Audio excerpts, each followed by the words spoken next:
Welcome to Chillin' 101. We hope this video helps.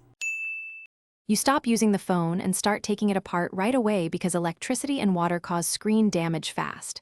First, power off and remove SIM case and any external parts. Make sure you blot visible water with a lint-free cloth rather than shaking the device. Once done, position your tools, Phillips #00, plastic picks, and 90% plus isopropyl on a clean surface. Next, remove the back or screen assembly following model guides so you can access the LCD and connectors quickly and safely. You now focus on the delicate middlework. Disconnect battery first to eliminate current and then unplug the screen and digitizer connectors. This prevents shorting while you clean.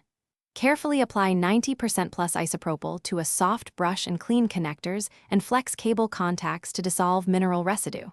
After brushing, use short bursts of compressed air to expel trapped moisture. Make sure to keep pressure low to avoid damage. Once cleaned, place the loose components in a sealed container with desiccant for 24 to 48 hours to finish drying. You reassemble in reverse order after the drying period, carefully reseating flex cables and reconnecting the battery. Then power on to test the screen before final sealing so you can undo steps quickly if needed. Make sure to run touch calibration and inspect for dead pixels, discoloration, or ghost touches. These tell you if the LCD or digitizer needs replacement. If intermittent issues or corrosion remain, replace the screen assembly or take the phone to a professional repair shop. This troubleshooting step prevents repeated failures.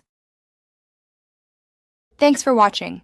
Consider subscribing if we helped you.